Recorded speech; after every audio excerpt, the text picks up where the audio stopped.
Winnie boy, it's back. It's back. It's back. It's been missing for a few weeks. As soon as you ran the intro, then I thought we were going to do a little chit chat, and then do the intro. Yeah, But you ran straight into the intro, but that's fine. I don't mind it. It's all good. we can always play the intro again. Maybe we'll see how we go. We'll see how we go. We'll see how this little chit chat goes. How have you been, man? How's your week? Grand final week. Yeah, no, it was good. I mean, grand final weekend lasted 4 days for people in Victoria. I mean, we had the Queen's Morning Day on the Thursday, which R.I.P. to a real one. which was unfortunate but great. Friday, grand final public holiday. Saturday, grand final day, and then obviously Sunday. So it was a big weekend. Had plenty on, which was great, but grand final itself wasn't the most spectacular game. No, it probably wasn't what we all thought it was going to be, and didn't live up to the hype. I mean, if you're a Geelong supporter, you'd be over the moon, no doubt. But for a neutral supporter, or especially a Sydney supporter, it definitely wasn't the result that I think a lot of people were expecting. And you were there as I well? was there. How was it? Yeah, it was. Well, I mean, apart from the game itself, it was an awesome experience. There's nothing quite like grand final day, from the pre-match entertainment, the grand final sprints. Which is just so much to sort of look forward to, that it separates itself from other games of football. So it was great. The atmosphere was amazing. I put my Sydney cap on that day, and I ended up having it off by about quarter time. I didn't want people to know I bought it. So it was, obviously a lot of ups and downs. But the game itself was a bit of a, obviously just a massive whitewash, bit of a fizz, but it was still a good experience, and the atmosphere was nuts, especially when, I think when Tyson Stengel kicked his third goal, everyone went bananas. When Joel Selwood kicked that goal in the last quarter, everyone went bonkers. Like it was fantastic to be around. Yeah. I mean, as a Geelong supporter, there would have been a fantastic day, and I think almost one of the better flags I think that they've won out of like 07, 09, 2011, because so many people wrote them off, really, saying, they're old, too slow, they're aging. How are they just keep picking up these old players? They're always falling short or getting beaten by a team that's just a bit younger and quicker. And geez, did they prove everyone wrong? And in dominant fashion as well. They couldn't have. No one was beating them on grand final day. I don't think it doesn't matter if Sydney was there or not. I don't think anyone was beating them this year. Well, it was funny. Of course, after the game, you see a lot of comments saying, from like Collingwood supporters, if we'd have won, we would have been there. Even saw a few Richmond supporters, if we would have been there, we would have beaten Geelong. Like, it's one of those ones. Obviously, you never know, but it's the way they played. It really looked like no one was beating them on that day, no matter who was going to be there, and even whether it was a whitewash like that, who knows? But they just looked so determined. And in the prelim as well. That's the thing. I think people forget they did that against Brisbane. So I mean, I think the difference was, no one looked at Brisbane the same way we look at Sydney. So to dismantle a team like Sydney like that was obviously very surprising. And a lot of players that would normally play good footy didn't stand up to the occasion. So, I mean, off the top of my head, there's only 2 or 3 Sydney players that I thought can definitely hang their heads higher with their performances. And the rest are probably, you're wondering where they were. Who were they? The Sydney players? Well, Warner. Yeah, he was good. Mine. Warner was really good. Definitely not Buddy. No, not Buddy. It's the worst game I've seen him play. Yeah, but in saying that, remember, they had, I think, 36 inside 50s for the game only, and I'm pretty sure, from memory, most times it went down there, he was double-teamed. Now, I know you got to find a way to insert yourself into the game, but he didn't exactly have the easiest conditions for a big forward like himself, but, definitely not Buddy. Chad Warner was the main one. I think his game was phenomenal. But Robbie Fox was all right. Robbie Fox was good, especially early. He was really good early. Luke Parker was okay. Parker was all right. But there's not many. Not many standouts. Now you put me on the spot. I can't think of any. I had a couple, and now they're all gone. That was the list. Mostly just Chad Warner. Yeah. Chad was good. I thought Papley was actually all right too. When I was watching him, it looked like he got a lot of the ball, but I haven't. He tried to have an impact. I'll give him that. He definitely tried to. I think it's hard in that situation for anybody to have an impact. So. Yeah. But the decision to play Sam Reid obviously backfired. He was cooked. To drop Logan McDonald was a very interesting one for me. Yes, his form wasn't fantastic, but there was always a big chance that Reid was going to, have this injury problem and miss out on a large chunk of the game. So to have a young forward like McDonald who potentially could have stood up and didn't get that chance is disappointing. But I think they have bigger issues than Sam Reid not playing. That wasn't the reason. Wasn't the reason. It didn't help, but that's not the reason. You can't look at John Longmire and say we didn't win this game because of you. So exactly. But it is all about the Geelong Footy Club, and man, they've got stories and players left, right, and centre that we can talk about all day. The main one being Joel Selwood, who announced his retirement today. I called it last week on the big call. Here we go. I did. That's my second big call that's gotten up. You did. In the space of a few weeks. And, man, you could tell by the celebrations and when he kicked that goal, the final siren and everything, you could tell that was his last game. Yeah, I think when that goal went through, which, mind you, incredible goal. That check side from like 45 metres out was bananas. You didn't mean that, did you? I know you didn't. Give the look that you gave me. I did. Absolutely bananas. But yeah, I think he just his head fell into his hands, and you could just see his bawling as well. Like I think you could tell. You say Hawkins was crying a lot when they were hugging each other at the final time, which shows that I think it's the last time they were going to play together. I think they all knew. I mean, even Danger when he went and picked him up, I mean, didn't have that same emotion as Hawkins, but you could see that he knew something was up too. So I think the signs were there. But what a storied career. Yeah, I mean, for me, I think it's the greatest career of all time in terms of success. You look at his resume. Yeah, I think he's definitely an all-time great. He's a walk-up Hall of Fame player. And I think he's got the best. I think he's had the best career of anyone to ever play the game. It's hard to think of any player that has a resume quite like his. No, well, 355 games, 4 premierships, 6-time All-Australian. And one season that he didn't play finals. Yeah, exactly. I think he's won them. He's got the highest winning percentage of any player to play the game, which is nuts. It's crazy. Yeah. So he's had the. I think it's the career that every AFL player dreams of. Really, every player that gets drafted, you dream to have a career like Joel Selwood. His first season was a flag, wasn't it? Yeah, 7. First season was a flag, and his last season was a flag as well. Not a bad way to start and finish your career, but I did have a little controversial opinion. I mentioned it to you before the podcast. Yeah, I want to hear it. You know what it is. I want to hear it. And the more I say it out loud, the dumber it sounds. In my head, it made sense, but now I'm saying it out loud. It really does sound a little bit stupid. But I was saying, not as a player, so take him as a player and the way he goes about it on field completely out of the picture. But I think because he's considered one of the best captains of all time. Right? And I think he's a very, very good captain, especially the things, the on-field leadership, the off-field leadership, et cetera, et cetera. But I was saying I think he's a little bit overrated as a captain. And my reasoning for that, so hear me out, Geelong fans, but my reasoning for that is I feel like Geelong have never been in a position of struggle or turmoil where he's really had to lift the group up and turn things around. I mean, yeah, they've been called old a few times and all that, but they've always been successful. Like he's had 1 year where they didn't play finals, and even then, it came down, I think, to like round 22 where there was still a chance to play finals that year. So they've never really bottomed out in his whole time at the club. And he's always had like a fantastic team built around him. Like his leadership skills, no doubt, but I just feel like he hasn't, and it's no fault of his. Like he can't help that he plays for a good club. But I mean, I just look at someone like a Paddy Cripps who's been at Carlton and they've been shocking. No, you know that. No, not out of line by saying that, but the way he's sort of, when they've played well, no secret, he won the Brownlow this year. Like he's uplifting, he lifts his team up like from the rubble. And I think Selwood hasn't had that opportunity, and that's not taking anything away. I feel like he has the ability to do that, but I just feel like we haven't seen him have to do that. And maybe I'm biased because I look at someone like Cripps for one. I look at a Cochin who got named captain in the same season he got named captain. Richmond finally made the finals for the first time in like 12 years or something like that. Played 3 final series in a row. Then he's won 3 flags. Like, I'm looking at that, and I'm not saying he's a better captain than Koch. I'm just saying I think he hasn't done the same things that some other captains have had to do with their clubs. Yeah, no, I see your point, but then you could also argue maybe he's the reason why Geelong is so good because of his leadership. Well, that's true as well. So but you can, devil's advocate, you can look at it both ways. Maybe his leadership skills are that good that's what's kept their standards so high throughout this whole period, and his teammates talk about him as the greatest teammate they've ever played with, and Chris the best Scott leader. Said he's the best player he's ever seen play, which I think that's a massive stretch. Chris Scott played with some bloody good players. I think Joel Selwood is a fantastic player, but to say he's the best player you've ever seen play, he had Gary Ablett on the same team. He's not better than Gary Ablett. No. He's got a better resume than Gary Ablett, but he's not a better player than Gary Ablett. Talent-wise, you'd say that's what I'm saying. Not, yeah, exactly. Yeah, that's what I'm saying. But there's an argument to say that as a player in general, he's up there.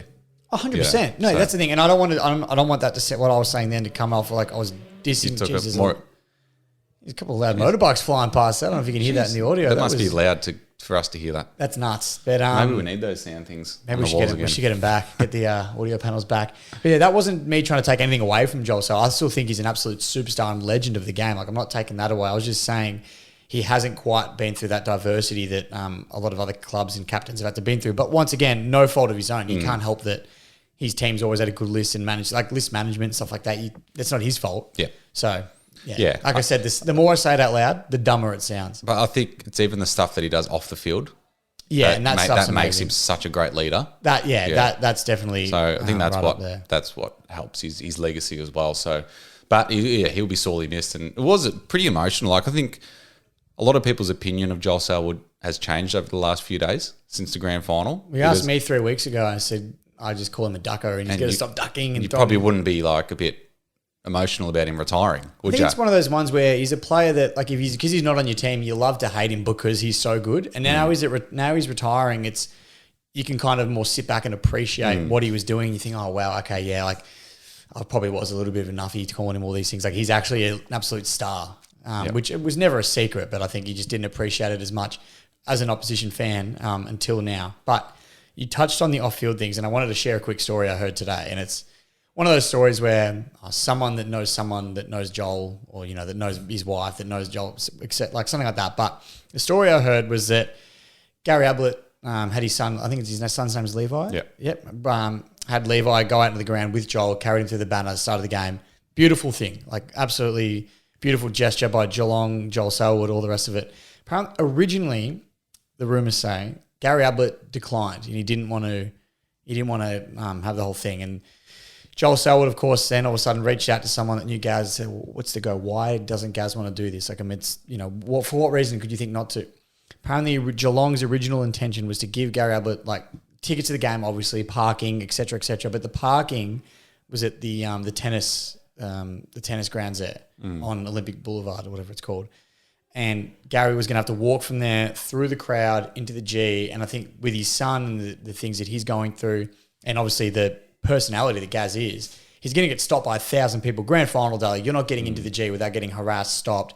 And when you've got a kid that's going through what he's going through, I think it was a bit too much and it was a lot too much, I guess. And Gaz sort of declined for that reason. And Joel sort of got on the phone to the Cats straight away and said, what are you guys thinking? This is ridiculous. And like went out of his way to make all these phone calls on grand final week, like a day or two before, to make sure that Gaz got stadium car parking right next to the change room so he could walk straight up the race and back down into his car and go if he wanted to. And I think it doesn't sound like much, but I think that the fact that he cared so much about doing something for someone like a past player and his son and what they're all going through, I think was a really beautiful gesture. Yeah, no, it's fantastic. It doesn't surprise me at all. And I'm pretty sure that's what Ablett ended up doing, according to his social media, that he didn't stay for the whole match. He watched the rest of it at home.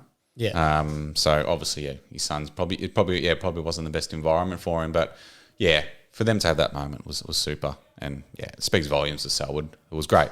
One of the best moments you'll see. I've heard as well from a lot of sources that he is one of the all-time best blokes in the AFL. Yeah, for sure. Yeah, he's a very good role model to a lot of kids and people in general, for sure. I think a lot of people aspire to be like Joel Selwood. So he will be sorely missed from the game, whether you love him or you hate him. Or love to hate him. Yeah. I mean, obviously Jack Ginnivan loves him a lot, so emulates his game. Well, he did say that actually, so we can't even... Cheeky Collingwood jab already, but... you always have to find one. But he'll be sorely missed, and yeah, congratulations on a great career, and interesting to see what these other older Geelong players do as well. Dangerfield's finally got his flag now after 300 odd games, and Tom Hawkins has just won his third. Isaac Smith won his fourth. I'm not sure about him holding up four fingers when three of them were won at Hawthorn their biggest rival. A flag's a flag, I guess. But I know, but it's a bit... It's interesting, isn't it? Yeah. And then you got players like Cam Guthrie and Mitch Duncan. I mean, you could name all of them. They're all old. Jeremy Cameron. Yeah. Well, not that he's old, but just good to see him win one. Yeah, it's good to see. Geez, he's a funny man. Have you seen his socials? I've never appreciated Jeremy Cameron this much. I mean, I've always rated him as a player, but I've never seen much about him behind. I didn't think his personality was like this. It's great. It is bizarre. I mean, obviously he was a pissed idiot, which we love. Yeah, but apparently he's been like this since he's been at Geelong. He's a bit of a bogan. He loves his farm. I think that's one of the reasons he loved the appeal of going back to Geelong and going down there, is because he can live out in his farm. He doesn't have to be in the Russian bush of everything. So, I think he loves that sort of side of things. But yeah, his videos from grand final celebrations were absolute pisses. Fantastic. And then for him to dress up as a chicken on Mad Monday as well, I thought was priceless. So good. Yeah, he's great value. I had to follow him on Instagram after that. It was very good. And yeah, I've been told that he's been like that for a while now. He's a very funny man, very underrated. So love it. But yeah, great stories all around. I mean, and someone like Sam DeConning is in his first year and won a flag, or his second year and won a flag now. So kicked his first goal too. Yeah. So you wonder how, what's next for them? Whether they continue with a bit of a legacy and a bit of a dynasty, or whether these players. Well, maybe a lot of these older players have, the hungers might not be there after this year. Now that they've all finally achieved it. Well, some of them finally, but yeah, you just wonder what happens now. Well, that's it. It's the age-old question with Geelong. I mean, how long till they all start to drop off? But I think they've always been good at not needing to rebuild, and I still think that Geelong will find a way to continue to do that one way or another. So even if they do, I mean, Hawkins will play next year, you'd imagine, same as some of these other guys. So I think even if they play one more season, for example, the club will be well aware of what time frame they've got, and they'll be planning in the background. And I can't see, maybe it's because we've never seen it in our time anyway, in recent memory, that I just can't see Geelong falling off a cliff. No, they've never been poor. Never known a Geelong team to be poor. So good on them. They're a fantastic club. Very, very envious of them and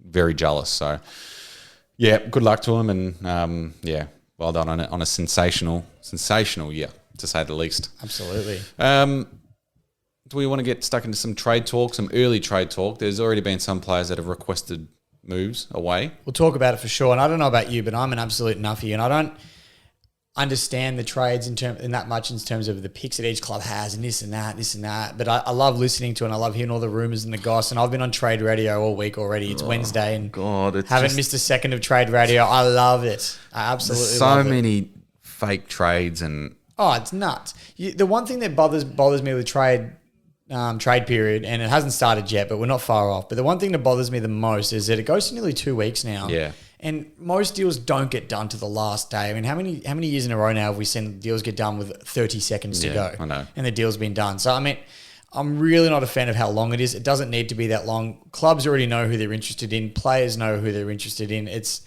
all been preempted all season. It's pretty much known. And it's just sort of getting the deals done. I don't think it needs to be that long. No.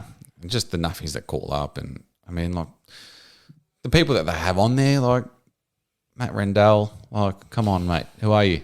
You're not a big fan of Damo?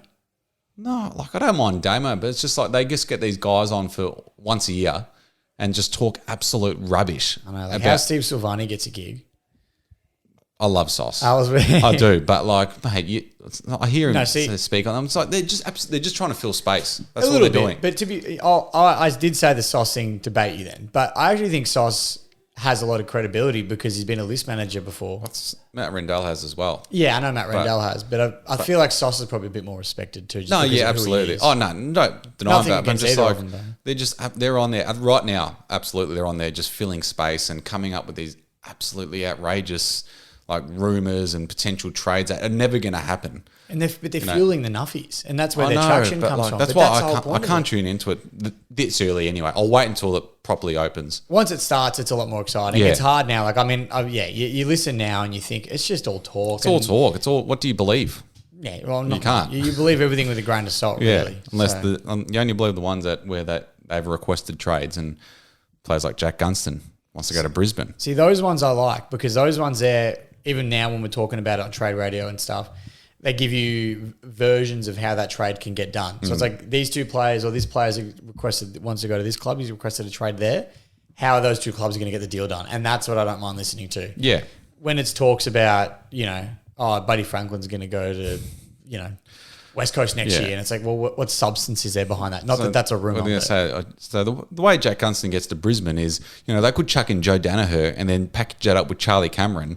Like that. I feel like that's what they say. Yeah, obviously not to that extent, but like they're just throwing up players' names that are not even on the table to get traded.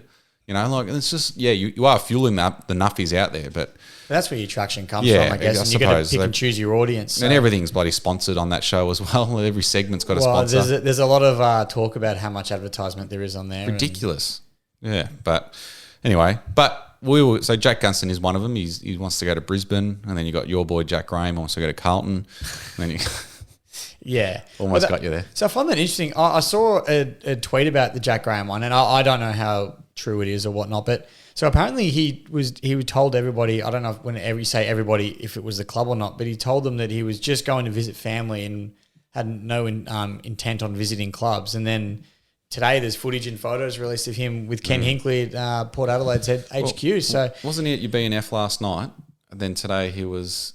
Yeah, I mean, it's a short hour trip, but... that's just very... It's like... Well, that's the thing. So I wonder, was it... It's interesting. Yeah, like did he methodically lie, or it's almost like you're cheating? Yeah, or did he roll up and then you got him? Like knew he was there, and they said, "Hey, do you want to pop in while you're around?" I wonder how it went down. It looked arranged for sure. I think it was definitely arranged. Which it's disappointing. I'm not disappointing that you're exploring options. I think that's fine. I think it's disappointing that you'd lie to the club and tell them that you had no interest in doing that, and then you've gone behind their back. It's like just be upfront if that's your intention. Yeah, that's true. It's true, but. Looks like he'll probably go to Port Adelaide then. Wow. By the sign, by that footage that we saw today. That's the thing, but you never know. I mean, in 2017, Dusty went and toured GWS in North Melbourne and never left. I mean, you never know what to believe until it happens, like you said before. Dusty with Jack Graham, are you? No, I was just trying to think of another example where a player Dusty was the best player in the game at the time. Yeah, he was. No, I'm sorry. No, 2017. Yeah, he was. I was going to say he still is, but he's definitely not. But I'm just trying to think of other examples where a player has gone and done a tour of another club and then stayed at his original club, and that was the first one that sprung to mind. Well, so I'm not comparing the man players. that we're about to bring up, Josh Dunkley, I think he was very close to joining Essendon a couple of years ago. Yes, he was, which he'd be absolutely laughing that he didn't do that. Yeah, I mean, he's requested Brisbane. Does this surprise you that he wants out of the Bulldogs? A little bit. I'd wonder. I'd love to know why. Yeah, I'd love to know the second time now that he's requested a trade out. And it's not like he's a fringe midfield player that's, he could go on for more opportunity because he's got every opportunity he wants at the Dogs. They've been a relatively successful club. They're in the grand final last year. They dipped this year, obviously, but they still made the finals. So it's interesting that he'd want to leave. Brisbane makes more sense than Essendon did a couple of years ago. Brisbane at least, are pushing for finals still, or pushing for a grand final. So that makes sense to me. But yeah, I can't imagine why he'd want to get out. I'd love the reasoning behind that. Very interesting. Could be money related. I think probably it is purely money related because it looks like he's pretty tight with everyone at the Bulldogs. Like he's got Adam Treloar. He's they do a podcast together. Bromance, with him. So it's you wouldn't say like it's anything to do with culture or the club or anything. It could just be purely financial for him. Yeah, because I know Essendon definitely had a big offer in front of him, and I think Brisbane probably would as well. Well, you'd imagine they'd probably be able to do something and get the job done. So it'll be interesting to see. Is he out of contract this year? Do we know, or is he trying to breach a contract again? I think he was out of contract. Yeah, because I think he re-signed for 2 years after that Essendon trade period. So, which was 2 years ago. Yeah. Well, another player that we didn't write in the run sheet, but I want to bring him up because I was planning all week to sort of roast him, and then today he's gone and accepted the deal. But Jordan De Goey, by all reports, he's not De Going, is he? He's not De Going, bastard. He's not De Going. But earlier this week, the reports were that he'd knocked back an offer from Collingwood due to the behavioural clause that was attached to it. Now, today the news did come out that apparently he's accepted said offer, and I'm not sure if it actually is the exact same offer or if Collingwood revised it maybe with the behavioural clauses. I haven't done my research, which I should be for this podcast, but I haven't done it, I'll be honest. But I just want to say, the fact that he even declined that in the first place, a 5-year deal for someone his age sees him till what? He's about my age now. So 5-year season is about 30, 31. Long-term deal, which you don't see a lot of those at the moment. And for all the trouble he's been in his past, from drink driving, sexual assault charges, glassing someone in America, like to have a behavioural clause just made sense. If to go to turn around and go, nah, not about that. It just proves that you haven't, it just shows that he has no intention whatsoever to adjust his behaviour. So why would the club have any confidence in signing him after that?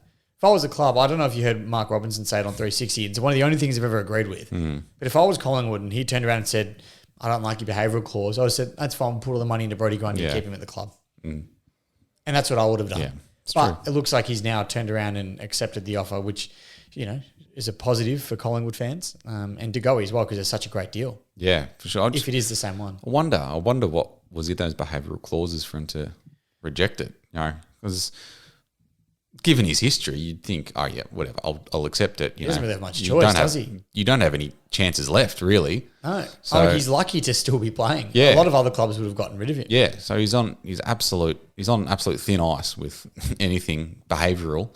So yeah, I'd love to know what was declined in it and whether they've revised it or what's changed there. So that is the thing. We don't know what was on it, so it could have been ridiculous for all we know. It could have been something way over the top.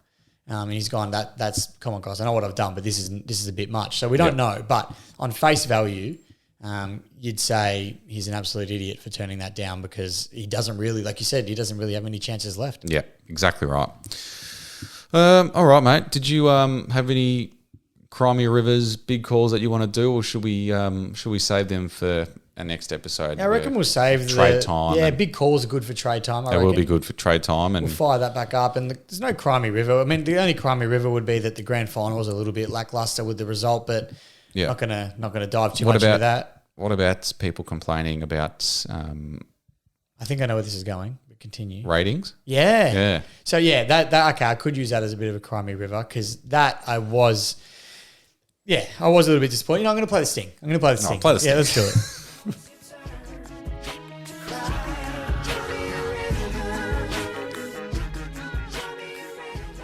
Yeah, you got me fired up now. I had to play this thing. You're right. So everybody going on about the ratings and saying, well, we're going to make it Twilight again. Look at the TV ratings. They were down. They were this and that.